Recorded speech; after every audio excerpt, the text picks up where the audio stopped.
Hello friends, ఇవాళ ఈ వీడియోలో మనము రిచ్ మైండ్ సెట్ అలాగే పూర్ మైండ్ సెట్ మధ్యలో ఉన్న డిఫరెన్సెస్ తెలుసుకోబోతున్నాం. నేను దీనికోసం 3 బుక్స్ హెల్ప్ తీసుకున్నా. First rich dad poor dad, second 7 habits of highly effective people, third the E myth revisited. Friends, first main difference ఒక rich mindset and poor mindset మధ్యలో ఉండేది. Rich mindset ఉన్నవారు first వాళ్ళ కోసం assets build చేసుకుంటారు and అవి వాళ్ళ కోసం ప్రతి నెల ప్యాసివ్ ఇన్కమ్ ని ఇస్తాయి అండ్ ఆ తర్వాత వాళ్ళకి కావాల్సినవి అన్ని కొనుక్కుంటారు. కానీ పూర్ మైండ్ సెట్ ఉన్న వాళ్ళు జస్ట్ షో ఆఫ్ చేయడానికి అన్ని యూజ్లెస్ థింగ్స్ ని కొంటూ ఉంటారు అండ్ ఆ తర్వాత వాళ్ళ దగ్గర మనీ ఉండవు ఒక మంచి ప్లేస్ లో ఇన్వెస్ట్ చేయడానికి అండ్ వాళ్ళ లైఫ్ లాంగ్ అంతా పూర్ గానే ఉండిపోతారు. నేను మీకు నా రియల్ లైఫ్ ఎగ్జాంపుల్ చెప్తా చూడండి. నేను కాలేజ్ టైంలో ఉన్నప్పుడు ఒక కాలనీలో ఉండేవాడిని. అక్కడ ఆల్మోస్ట్ 6 లేదా 7 హౌసెస్ ఉండేవి అండ్ అన్ని హౌసెస్ కి చాలా బాగా డిజైన్ చేసి ఉండేవి అండ్ చాలా రిచ్నెస్ తో ఉండేవి. కానీ ఈ అన్ని హౌసెస్ లో కూడా ఒక హౌస్ ఇన్కంప్లీట్ గా ఉండేది అండ్ ఆ ఇల్లు ఒక బిజినెస్ మ్యాన్ ది అండ్ మిగిలిన అందరి ఇల్లు కూడా డాక్టర్స్, ఇంజనీర్స్ అండ్ ప్రొఫెసర్స్ వి ఉండేవి. అండ్ ఎక్కడైతే నేను ఉండేవాడినో అక్కడ కేవలం అంకుల్ ఇంకా ఆంటీ ఉండేవాళ్ళు అండ్ వాళ్ళిద్దరూ కూడా ప్రైవేట్ యూనివర్సిటీ నుండి రిటైర్ అయ్యారు యాజ్ ఎ ప్రొఫెసర్. అందుకే వాళ్ళకి పెన్షన్ కూడా దొరికేది కాదు. నేను ఫస్ట్ టైం వాళ్ళ ఇంటికి వెళ్ళినప్పుడు నేను అనుకున్నా వీళ్ళు చాలా రిచ్ అని. వాళ్ళ కార్ లేదా వాళ్ళ హోమ్ ఫర్నిచర్ చూసి నేను వాళ్ళ ఫస్ట్ ఫ్లోర్ లో ఒక్క రూమ్ లో ఉండేవాడిని అండ్ నేను చాలా సార్లు నోటీస్ చేశాను అంకుల్ ఇంకా ఆంటీ ఎప్పుడు గొడవ పడుతూనే ఉండేవారు డబ్బుల కోసం. వాళ్ళు చేసే అతి ఖర్చు వాళ్ళ మధ్యలో టెన్షన్స్ ని క్రియేట్ చేసేది. అండ్ ఒకసారి నేను అంకుల్ తో పాటు బాల్కనీలో కూర్చున్నప్పుడు నేను అంకుల్ ని ఇలా అడిగాను, మీ పక్కింటి వాళ్ళు వాళ్ళ ఇంటిని కంప్లీట్ చేయలేదు, ఇన్కంప్లీట్ గానే ఎందుకు ఉంచారు అని. అప్పుడు అంకుల్ అన్నాడు, అతను చాలా పెద్ద పిసినారి, అందుకే కారు కూడా చాలా సింపుల్ ది తీసుకున్నాడు, కేవలం ఒక్క ఫ్లోర్ మాత్రమే కట్టించాడు అండ్ అతని వల్ల మన కాలనీ కూడా బాలేదు అని చెప్పాడు. అండ్ కొన్ని రోజుల తర్వాత నేను ఆ ఇంటి నుండి షిఫ్ట్ అయిపోయాను అండ్ కొన్ని రోజుల తర్వాత ఆ అంకుల్ నుండి నాకు కాల్ వచ్చింది. అంకుల్ అన్నారు, నీ ఫ్రెండ్స్ ఎవరైనా ఉంటే నువ్వు మన పీజీని వాళ్ళకి రికమెండ్ చెయ్యి అని. అండ్ నేను అన్నాను ఓకే అంకుల్ అని. అండ్ నాకు ఇది అర్థం కాలేదు. నెక్స్ట్ డేనే మళ్ళీ అంకుల్ కాల్ చేశారు అండ్ అన్నారు, నువ్వు ఎవరినైనా నీ ఫ్రెండ్ ని అడిగావా అని. అప్పుడు నేను అన్నాను, అంకుల్ ఒక ఫ్రెండ్ మీ పీజీలో ఉండడానికి వస్తా అన్నాడు, బట్ మీ పీజీ యొక్క కాస్ట్ అనేది చాలా టూ మచ్ ఉంది అంటున్నాడు. అప్పుడు అంకుల్ అన్నారు, పీజీ అయితే కాస్ట్లీ గానే ఉంటుంది ఎందుకంటే చాలా బెస్ట్ ఫెసిలిటీస్ మేము ప్రొవైడ్ చేస్తున్నాం కదా అని. అండ్ మళ్ళీ నెక్స్ట్ డే అంకుల్ కాల్ చేసి అన్నారు, నేను మా పీజీ యొక్క ప్రైస్ తక్కువ చేయడానికి రెడీగా ఉన్నాను, నువ్వు మీ ఫ్రెండ్ ని పంపించు అని. బట్ నా ఫ్రెండ్ కి తక్కువ చేసిన ప్రైస్ కూడా నచ్చలేదు అండ్ అతను అక్కడికి వెళ్ళలేదు. సో ఫ్రెండ్స్, నేను ఎప్పుడైతే ఈ మొత్తం స్టోరీని రిచ్ డాడ్ పూర్ డాడ్ తో కంపేర్ చేసి చూస్తే నాకు ఏం అర్థమైందంటే, ఫస్ట్ పాయింట్, అక్కడ చాలా చిన్న ఇల్లు ఉంది జస్ట్ ఒకే ఫ్లోర్ తో. కానీ అదే ఇల్లు 2 ఇయర్స్ తర్వాత ఆ కాలనీలోనే పెద్ద బిల్డింగ్ లా మారింది అండ్ ఆ బిజినెస్ మ్యాన్ మొత్తం 3 ఫ్లోర్స్ తో బెస్ట్ డిజైన్ తో బిల్డింగ్ ని రెడీ చేయించుకున్నాడు.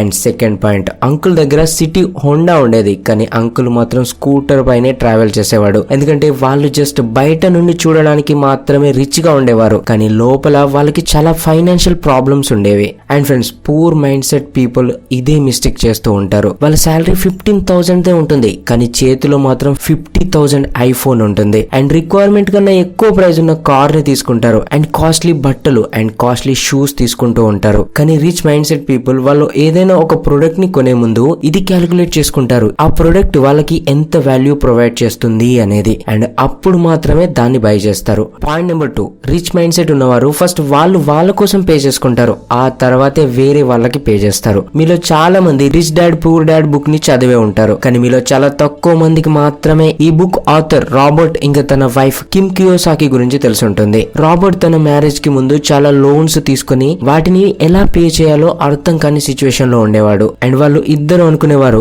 ఎలా అయినా ఈ లోన్స్ ని త్వరగా పే చేయాలి అని. కానీ వాళ్ళ ఇద్దరికి వచ్చే శాలరీ కన్నా ఎక్కువ మంత్లీ లోన్ ఇన్స్టాల్మెంట్స్ ఉండేవి. కానీ రాబర్ట్ కి మాత్రం రిచ్ డాడ్ ఒక ప్రిన్సిపల్స్ అన్ని గుర్తున్నాయి. అందులో ఒక ప్రిన్సిపల్ ఏం చెప్తుందంటే, మీ శాలరీని ఫస్ట్ మీ కోసం పే చేసుకోండి, ఆ తర్వాత ఖర్చు చేయండి అని. అందుకే రాబర్ట్ వాళ్ళ శాలరీ ఒక 20% మనీని ఎప్పుడు సేవ్ చేసుకునేవాడు అండ్ ఎంత ప్రెజర్ లోన్స్ వాళ్ళ నుంచి వచ్చినా వాళ్ళ సేవింగ్స్ ని మాత్రం ఆపేవారు కాదు అండ్ ఆ ప్రెజర్ ని ఒక మోటివేషన్ లా యూజ్ చేసుకునేవారు అండ్ ఎక్స్ట్రా వర్క్ చేసి ఇన్స్టాల్మెంట్ కోసం డబ్బులు సంపాదించేవారు. ఎందుకంటే రాబర్ట్ కి తెలుసు, ఫస్ట్ మేము లోన్స్ పే చేయడం స్టార్ట్ చేసి మా కోసం కొంచెం కూడా మనీ సేవ్ చేసుకోకపోతే ఎప్పుడు కూడా మేము రిచ్ అవ్వలేము అనేది. అండ్ ఆ తర్వాత వాళ్ళు సేవ్ చేసుకున్న మనీతో ఇన్వెస్ట్మెంట్ స్టార్ట్ చేశారు అండ్ ఫైనలీ మిలియనియర్ అయ్యారు. ఫ్రెండ్స్, మనలో చాలా మంది ఈ మిస్టేక్ చేస్తారు. వీళ్ళు ఎలా ఆలోచిస్తారంటే, ఫస్ట్ మేము మాకున్న అన్ని లోన్స్ పే చేస్తాం, ఆ తర్వాత సేవింగ్ స్టార్ట్ చేస్తాము అని. లేదా మా శాలరీ అమౌంట్ లో మొత్తం ఖర్చులన్నీ అయిపోయాక ఎంతైతే మిగులుతాయో అవి సేవ్ చేస్తామని ఆలోచిస్తారు. బట్ ఈ సీక్వెన్స్ చాలా మ్యాటర్ చేస్తుంది. వారెన్ బఫెట్ కూడా ఇలా చెప్తాడు, ఫస్ట్ మీ మనీని సేవ్ చేసుకోండి, ఆ తర్వాత మీరు ఖర్చు చేయండి అని. సపోజ్ మీకు శాలరీ చాలా తక్కువ వస్తుంది అనుకుందాం, అప్పుడు మీరు మినిమం మీ శాలరీ ఒక 20% మనీని సేవ్ చేయాలి. అండ్ ఇక్కడ ఆబ్వియస్లీ మీ సేవింగ్స్ మిమ్మల్ని రిచ్ గా మార్చలేవు. సో దీనికోసం మీరు ఆ మనీని లాజికల్ గా అండ్ ప్రాపర్ నాలెడ్జ్ తో ఇన్వెస్ట్ కూడా చేయాల్సి ఉంటుంది. సో ఇదే first and very important step మీరు రీచ్ అవ్వడానికి.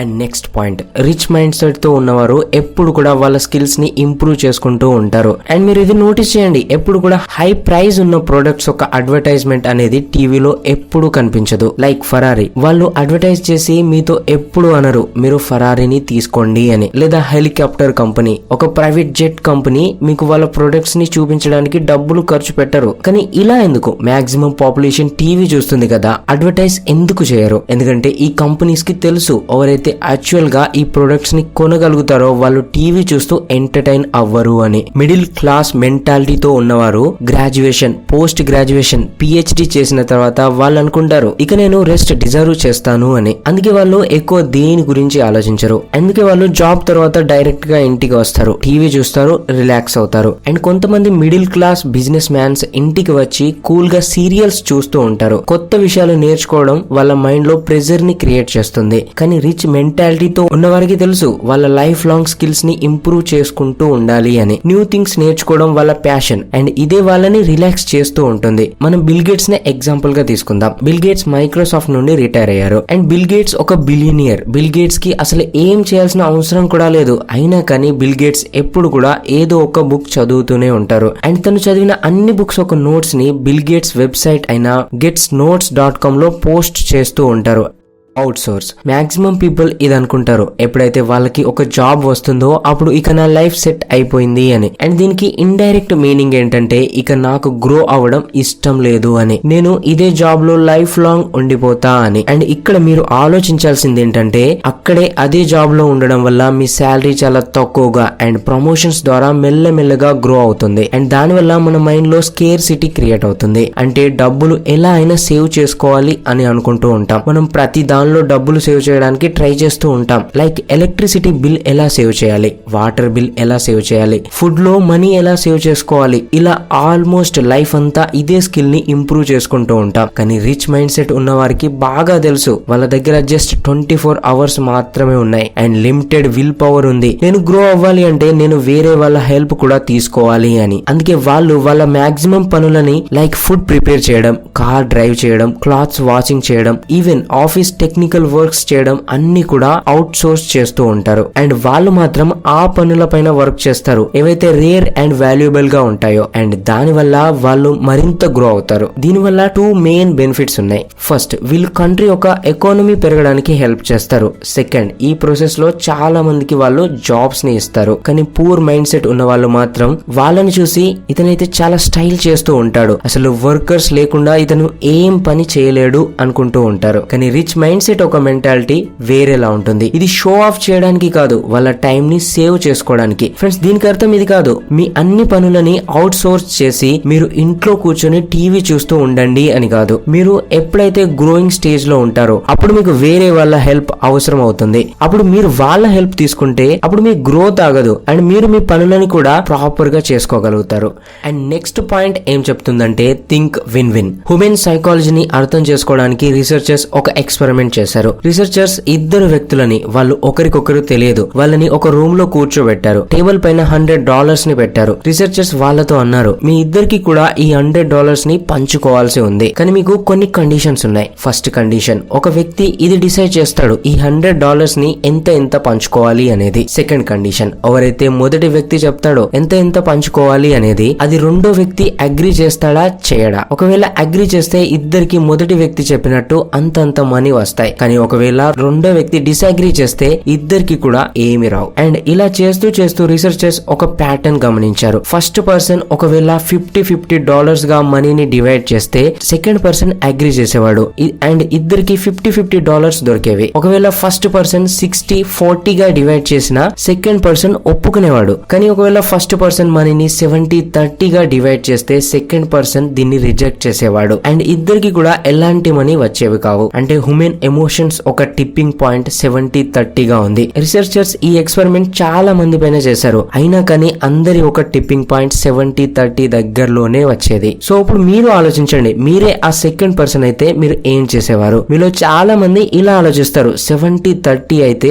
అతనికి $70 వస్తున్నాయి అండ్ జస్ట్ నాకు $30 మాత్రమే వస్తున్నాయి అండ్ నేనెందుకు అతనికి $70 వెళ్ళనివ్వాలి అని ఆలోచిస్తారు. బట్ అదే రిచ్ మైండ్ సెట్ తో ఉన్నవారు ఇలా ఆలోచిస్తారు, ఇక్కడ మీరు నో చెప్తే అతనికి $70 రావు, బట్ మీకు కూడా ఏం రావు కదా. అదే మీరు జస్ట్ ఎస్ చెప్తే మీకు $30 వస్తాయి ఏం చేయకపోయినా. సో పూర్ మైండ్ సెట్ తో ఉన్నవారి మైండ్ లో ఎప్పుడు కూడా జెలసీ, కాంపిటీషన్ అనే ఎమోషన్స్ ఉంటాయి. అందుకే వాళ్ళు పూర్ గా ఆలోచిస్తూ ఉంటారు. కానీ అదే రిచ్ మైండ్ సెట్ పీపుల్ మాత్రం వాళ్ళ మైండ్ ని యూజ్ చేసి ఏదో ఒక ఆపర్చునిటీని క్రియేట్ చేసుకుంటూ ఉంటారు. దాంతో ఇద్దరికి బెనిఫిట్ ఉంటుంది. వాళ్ళు విన్ విన్ పైన బిలీవ్ చేస్తారు. విన్ లూజ్ లేదా లూజ్ లూజ్ ని బిలీవ్ చేయరు. ఈవెన్ విన్ విన్ డీల్ లో కూడా వాళ్ళకి ప్రాఫిట్ తక్కువ వచ్చినా వాళ్ళు ఆ డీల్ ని యాక్సెప్ట్ చేస్తారు. ఎందుకంటే వాళ్ళు ఇలాంటి ఎన్నో ఆపర్చునిటీస్ ని క్రియేట్ చేసుకోగలుగుతారు కాబట్టి. అండ్ వాళ్ళు ప్రాఫిట్ పొందుతారు అండ్ ఎదుటి వారికి కూడా ఒక మంచి ప్రాఫిట్ ని తెచ్చిస్తారు. సో ఫ్రెండ్స్, ఈ వీడియోలో మనం టోటలీ 5 పాయింట్స్ ని కవర్ చేసాం. First assets,